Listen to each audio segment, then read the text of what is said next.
What the heck is going on with the weather right now? I could probably spend the first 5 minutes of the video talking about this. For the last 24 hours, we've had Dippin' Dots ice cream size ice balls falling from the sky. Walking down to the container is the most dangerous thing that I have done in a month. Episode 3, How to Not Suck at Archery. Today we are going to go deeper in depth with arrows. I did some experimenting because I was curious about this as well. What I did was buy a 400 spined arrow, nice and flappy, and I just wanted to see what was going to happen. If I bought the Ethics Ranch Fairy kit, which goes 100, 125, 150, 175, 200, I left the arrow full length, started with the bow at 60 pounds, shot through all those heads, and then started jacking the bow weight up. I just wanted to see what it was going to look like as I shot through paper. First of all, if you have bad things to say about the Ranch Fairy, go say it on his page. He will harass you about it. Don't say it on my page. I like Troy. He's a nice dude. He has lots of good information if you can get through the interesting exterior. The arrows that I shoot for my bow weight tend to be between 250 to 340 weight spines. So the lower the number for the arrows that I shoot, and the majority of the manufacturers, the stiffer the spine is, which means the higher the poundage can be for your bow and the longer your draw can be. So I'm a 30-inch draw. I shoot a 75-pound VXR. The Traverse that I've got right now is set up at around 60 pounds, probably 61, 62, as I'm doing more like 3D hunting class stuff. Which, by the way, I went to a shoot in East Tennessee a week and a half ago, and I did horribly. Not afraid to admit it. It was a disaster. So what I did was buy a 400 spine arrow.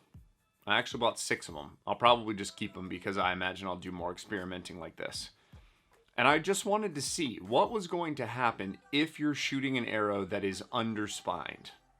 Underspined meaning if the arrow is really long, the spine can get really weak because as the bow fires, you're going from 0 to almost 100 miles an hour, and the arrow does not just push straight out of the bow, it flexes. It goes from static spine to dynamic spine, and it is flexing in the air as it is flying before it finally straightens out. It's called paradox. So in theory, a 400 spine should be significantly weaker than I should have out of my heavy poundage bow. Shooting too weak a spine can actually be dangerous. If you want to see the results of like people shooting arrows that they shouldn't be, either really light spine or damaged arrows, Google bow injuries. It basically looks like you just shoved a bunch of porcupine quills through your hand. It's super gnarly. So I did a time lapse of what I was doing. I basically hung paper inside. And listen, this is another way to do this. You can put paper in your doorway, okay? I could have gone over to the other container and got my fancy little metal paper thing out. It's just quicker for me to stretch some duct tape across a door entryway, throw a target back behind it, and it literally accomplishes the exact same goal. I don't have to be fancy with my paper tuning thing to actually get it to be the right thing.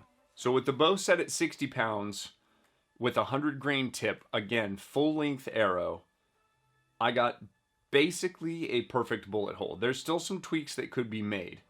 Then I moved to the 125 and we instantly start to see problems. That tail starts to kick out to the right and it's a little tail low because I'm not exactly tuning the rest for this, and I know that the arrow is too low in the bow because I'm shooting a fatter arrow for 3D and I didn't want to just totally mess up my entire setup. When we move to 150 grains, you see it gets really bad, and then when we move to 75, it turns into a complete disaster. And it's so bad that I don't think you could correct this by just moving the rest around or actually trying to reset the bow. Because that point weight is holding itself in space and it's so much weight at the front, when it tries to make that entire arrow go, rather than getting a little bit of bend, it's forcing it to bend significantly more than it should. And so that paradox is lasting longer than it should, and it's tearing through the paper all off kilter and crazy. Honestly, I was a little nervous shooting the 175 and the 200. it was fine. So then I started the second experiment, which was same arrow, but only using the 100 grain tip. I then slowly started increasing the poundage of the bow from 60 up to 70 to see if it would be something that would be kind of a similar effect, which is exactly what I got. The first tear at 62, totally acceptable. 64, probably still workable. That's something that maybe you can kind of get out by moving the bow around a little bit. Maybe you can do some sort of modification with the top hats on the Matthews. 66, getting a little gnarlier. 68 and 70, again, pretty horrible. So this is how you can experiment with this at home. Order the Ranch Fairy kit from Ethics Archery that has 2 100 grain points, 125, 150, 175, and 200, and put them on your arrows and see how you shoot. See how the arrows actually react. Now, if you go on a spine chart and you realize that you're already drastically underspined, please don't start adding weight. It's literally dangerous and it's stupid and it's just going to be frustrating because it's going to make the tune worse, not remotely better.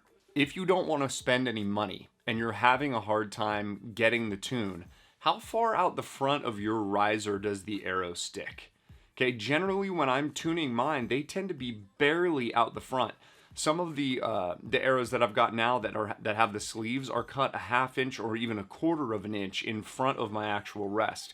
They're super tight because that's where the arrow wanted to be to properly spine. And we'll get more in depth as far as arrow tuning goes, but again, we're whittling down. So if your arrow is sticking way out in front of the shelf, that may be part of the problem. You can take these in. These inserts only go in about yay far. Go take it into your local shop or a Bass Pro or Cabela's and say, hey, can you guys cut these down? And have them cut them down, heat these ends up, because now it's ruined. Yank that insert out and then try to reset it. Would I prefer that you just buy some new arrows and some new inserts? Yes, but we're talking about going in and getting something done that probably costs $5 or $10. So maybe a better way to experiment if you want to kind of cheap out a little bit. The longer the arrow is, the weaker the spine. Remember that. The longer the arrow, the weaker the spine. If you feel like you're good to go, just mess with this a little bit, especially if you have your limbs completely bottomed out, because it's really easy to get back to completely bottom out. Back your limb bolts off like a quarter of a turn and shoot through paper. Go check your groups. Back them off a little bit more. Do your groups get better or do they get worse? Because with some of my stuff, literally like with some really heavy stuff that I've messed with, some really high FOC, as I backed the bow down, those groups went from literal soccer balls at 40 yards and started shrinking back down. And it's an easy thing to experiment with. You're going to move a quarter of a turn at a time, and you're going to go quarter up here, quarter down here, shoot the bow. Quarter up here, quarter down there, shoot the bow. And then quarter back up, quarter back up. You just don't, it's kind of like the lug nuts on your car. Don't just do one all the way in, then do the next one all the way in. It's a similar kind of thing. Let's do a little bonus tip. I remember one of the early bows that I had, they set me up at the shop and I was shooting at a down angle. They had kind of a short place to shoot in the back. And I was in a hurry because I was nervous. There was other people in there and I just didn't want to take too much time. And they ended up setting my peep high because that's where I said, yeah, this is fine. I'm good to go. The peep feels fine. And I ended up shooting the rest of the year with this pulled way back here. Like the peep, I didn't want to move it. So my instead of being nicely tucked along my jawline with a really nice position where that string crosses my mouth and then crosses my nose. I'm flipping you off, by the way. I ended up way back here. And I felt uncomfortable the entire year. My head positioning was really weird. So, draw your bow, close your eyes, get comfortable with the bow exactly where you would want it to be. Feel the string on your mouth, feel the string on your nose, feel your 2 fingers hitting your jawline right there. Or if you've got a wrist, feel the kind of notch on your thumb tucking around that jawline. And hold that section, then open your eye. And if you're looking through your peep and looking through your scope, awesome. then you're exactly where you need to be. If you're not, grab your peep with your fingers and pull it down or push it up. Now, if it's drastic, like if you need to go more than probably 1/4 of an inch, you're going to want to take it into the shop, because as you push it up, it's actually going to rotate, because obviously the string is wound in a way that it's going to rotate. But you can pull that peep down probably up to 1/4 of an inch and kind of get away with it as far as the peep rotation goes. So don't be afraid to grab stuff and kind of move it around. You can definitely do it. And what's the worst case scenario? You just shove it back up to where it was. The redneck tips continue. Go mess with this stuff and let me know what you kind of found out. Like, does your paper starting to look kind of my paper is looking? Starting out, it is difficult to determine, is it my fault or is it the gear's fault? And that's why I'm trying to show you guys some experiments that you can go through trying to figure this out. If you're getting tears that are all over the place, all sorts of crazy stuff, maybe you have fletching contact as that arrow is flying out. Maybe that the vein is catching a cable and it's doing something crazy, or maybe the rest that you're using isn't getting out of the way. Put a little lipstick on the fins of those veins. I assume that you have lipstick somewhere in your house. If you don't, go to CVS and buy you a little bit of lipstick. That'll be fun.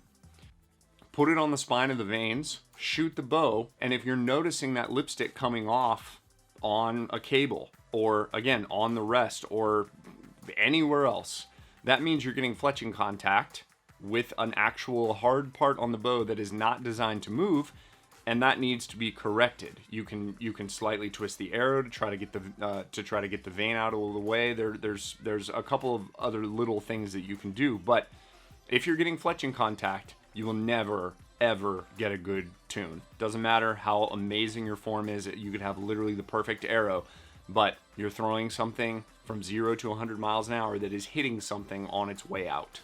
So I guess that was 2 bonus tips. Share your paper with me. I want to see what it looks like. Go DM me on Instagram. Legit, I respond to all the DMs.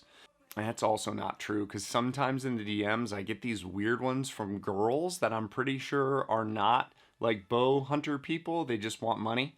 And I'm like, I can send you bow equipment. Are you interested in some arrows, sweetie? We'll trade arrows for nudes. What I meant was, I will send you my nudes if you will send me arrows.